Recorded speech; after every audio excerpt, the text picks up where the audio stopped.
Assalamualaikum warahmatullahi wabarakatuh.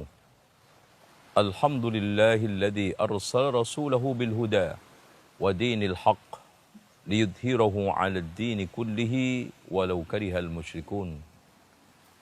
Asyhadu an la ilaha illallah wahdahu la syarika lah wa anna Muhammadan abduhu wa rasuluh. Allahumma salli wa sallim ala Muhammadin wa ala ali Muhammad kama sallaita ala Ibrahim wa ala ali Ibrahim innaka Hamidum Majid. Saudaraku seiman dan seislam, kaum muslimin yang dirahmati Allah Subhanahu wa taala. Seringkali kita mendengarkan pertanyaan dan mendapatkan berbagai macam konsultasi bagaimana Pak Ustadz kita itu bisa istiqomah di dalam beragama. Dan ini wajar, jangankan di zaman kita. Di zaman Rasulullah SAW pernah ada seorang yang datang, "Ya Rasulullah, ajari aku tentang sesuatu yang setelah itu saya tidak akan bertanya kepada orang lain." Apa kata Rasulullah SAW? "Qul amantu billah, thumma istaqim." Katakanlah, aku beriman kepada Allah, kemudian istiqomahlah. Allahu Akbar. Keistiqomahan memang di dalam beragama memiliki nilai yang sangat bagus, strategis, dan itu adalah jalan lempeng kita masuk surga. Sehingga jalan surga, yaitu kebenaran, disebut oleh Allah, ihdinas siratal mustaqim.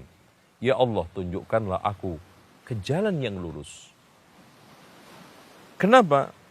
Karena meniti kebaikan terus menerus sampai mati, wala tamutunna illa wa antum muslimun, memang tidak mudah.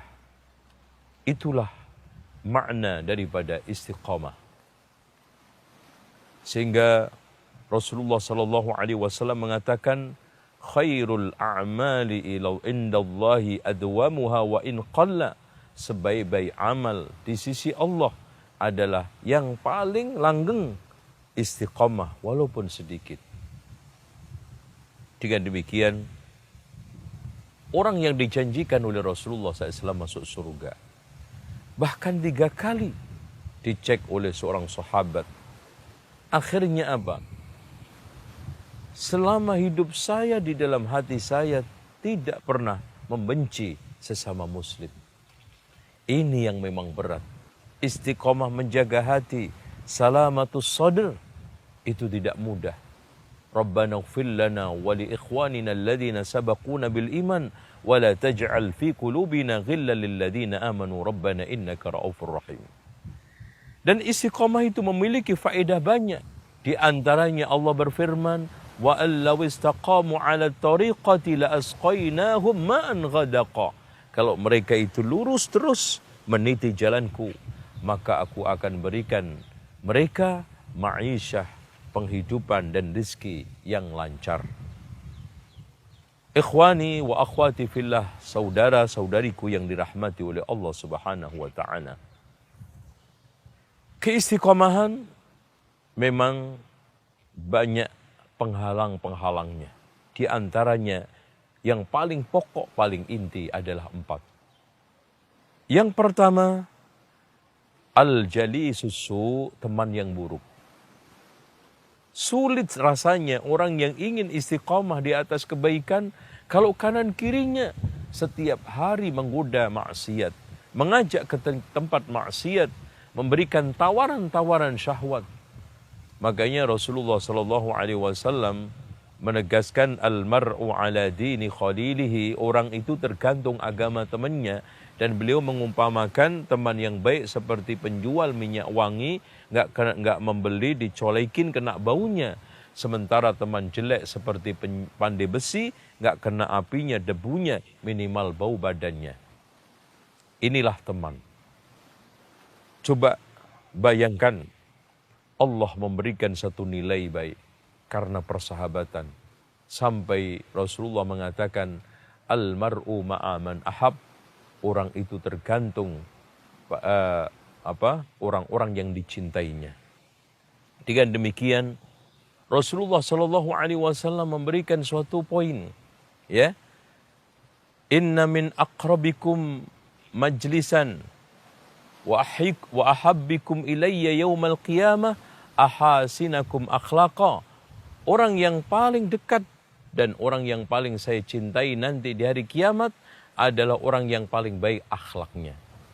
Ini termasuk juga hal-hal yang bisa mendekatkan, menjadikan kita itu teman Rasulullah Sallallahu Alaihi Wasallam di surga.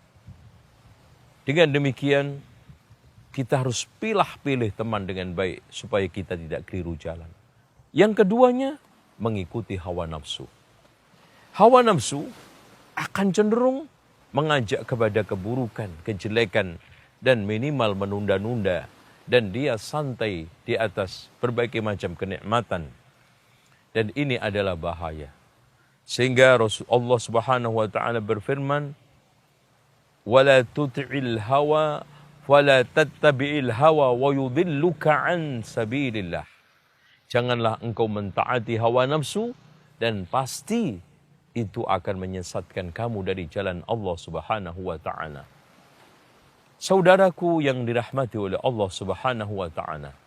Selanjutnya, yang membuat kita itu jauh, ya, dari istiqamah adalah fitnah. Masya Allah. Fitnah itu macam-macam. Ada fitnah harta, ada fitnah jabatan, ada fitnah agama, ada fitnah perempuan. Ya, bahkan Rasulullah SAW mengatakan, ya, di dalam hadis Rasulullah SAW, tidaklah ada suatu madhibani ja'i'ani ursila fi ghanamin bi afsad lahuma min hirsi 'alal mal min hirsil mar'i 'alal mal wasyaraf li dinihi. Tidaklah ada dua serigala yang sedang kelaparan dilepas ke dalam satu kambing, ya, masih lebih dahsyat, masih lebih berbahaya, masih lebih rakus orang yang gila harta dan ambisi jabatan mengorbankan agamanya. Ini selanjutnya termasuk penghalang dan menjauhkan orang dari istiqamah. Dan ini merupakan suatu perkara yang sekarang ini umum, ya. Al-jahlu bidinillah, kebodohan dia terhadap agama Allah. Kenapa? Karena kecenderungannya orang bodoh itu memusuhi apa yang tidak diketahui, seperti yang dikatakan oleh Ali bin Abi Thalib. An-nasu a'da'u ma jahilu wal juhala'u a'da'ul ulama. Manusia itu cenderung memusuhi apa yang tidak diketahui dan orang bodoh itu menjadi musuhnya ulama. Bukankah sekarang Nabi Musa dimusuhi oleh umatnya yang bodoh, Nabi Ibrahim dicela orang bodoh, dan juga Nabi Muhammad sallallahu alaihi wasallam dimusuhi, ditentang oleh orang-orang yang jahil, orang-orang yang bodoh. Dan yang terakhir, yang bisa menjauhkan kita dari istiqamah, yang bisa memisahkan kita dari jalan lurus adalah kita menjauhi orang-orang soleh. Kita menjauhi teman-teman, menjauhi ulama, menjauhi manhajnya, menjauhi akidahnya, menjauhi ilmunya. Secara umum tadi juga sudah kita kita sebutkan, tetapi ini wabil khusus ulama. Mujalasatus salihin, kita harus mau duduk dengan ulama. Kita harus duduk dengan orang soleh. Kita timba pengalamannya, mutiara hikmahnya, ilmunya, sehingga kita cenderung istiqamah. Coba Hamdalah ketika dia mengatakan nafaqal Hamdalah ya Rasulullah. Hamdalah telah munafik. Kenapa? Ya Rasulullah, ketika kami berada di majlismu, dituturkan surga neraka seakan melihat mata kepala, tapi setelah saya pulang, ya, disibukkan dengan harta kami, dagangan kami, keluarga kami, hilang semua. Kata Rasulullah SAW, wahai Hamdalah, kalau seandainya kamu terus seperti keadaan kamu seperti ada di majelis saya, maka kamu akan diajak jabat tangan oleh malaikat di tempat tidur, di jalan, dan di tempat-tempat majelis kamu. Tapi sekali seperti ini, sekali seperti ini. Poin hadis ini, ketika kita bersanding dengan ulama, cenderung hati kita lebih dekat dengan surga, lebih ingat takut kepada neraka dan mendekatkan kepada Allah Subhanahu wa taala. Demikian aqulu qawli hadza wastaghfirullah li wa lakum wastaghfirullahal azim innallaha huwal ghafurur rahim. Wassalamu alaikum warahmatullahi wabarakatuh.